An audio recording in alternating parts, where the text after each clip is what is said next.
Well, it's great to have the Chief Minister of Maharashtra with us, Mr. Chavan. Thank you so much once again for receiving us, for taking this tiger agenda.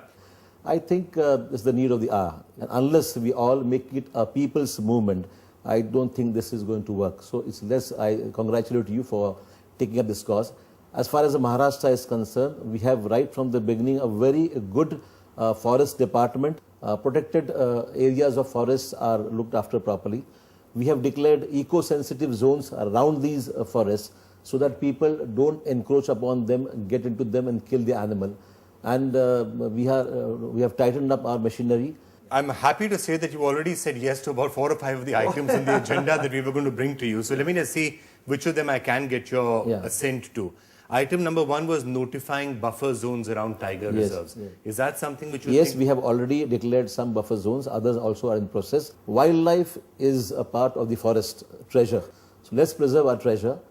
We have seen smugglers and people, thieves who are into the forest, cutting down of trees and transporting timber out of the country. So stopping of illegal cutting of trees in the forest areas is important. Right. So we have taken this on priority. We are stopping that, but a lot needs to be done. Just to give some more muscle to that, one of the items we do have on the tiger agenda is the filling up of vacant forest posts. Yes. Is that something that you could consider? Yes, we have already taken up the initiative. We have a large number of forest guards into the forest areas, but there are some vacant posts which need to be filled up, and we have taken up a very time-bound program in which these vacancies could be filled up. I think it will take at least a year, minimum a year, because within a year you're saying vacant I think we should be able to take care of the vacancies which are existing in the state.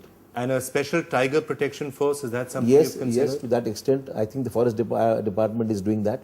Is there any thought that you've given to appointing a qualified resettlement officer We have a resettlement policy as far as projects are concerned. We have a number of irrigation projects or the special economic zones. So whenever any bigger project comes up, we have something of a resettlement which is done by specially designated officers. There are some villages which are in the vicinity of the eco-sensitive zones or the reserved areas which we have marked for forest.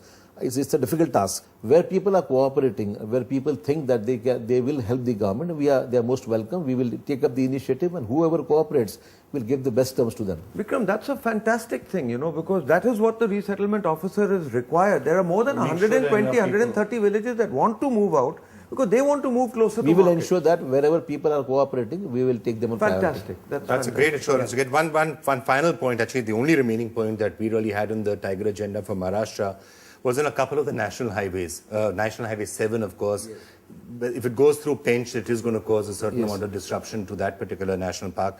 National Highway 6, there's some concerns in the places where it's passing between Nagzira and Navegaon national parks. Widening of roads will not be allowed in the forest areas. We will ensure that minimum, whatever is required, we'll take care of that. And wherever it is possible, we'll have to realign the national highways. Absolutely. We couldn't ask for more. Like you have bypasses for cities, you have bypasses for the critical areas. Wherever we can do it without affecting the forest, we'll be very happy to do that. So let me just understand what you're saying. You're saying that you cannot completely shut down some of these. We have problem of nationalism which we are facing. So areas where possible, you will minimize it, and you will try and have a bypass. That's right. Let's save the tiger in India. Let's save the tiger in Maharashtra. And I, as the Chief Minister of Maharashtra, assure you that with the agenda, we have a common agenda, a common goal in mind. NDTV and the state of Maharashtra, the government of Maharashtra work together. You can create awareness amongst the masses, and I, on the part of the government, will implement the program that we ought to have done it long time back.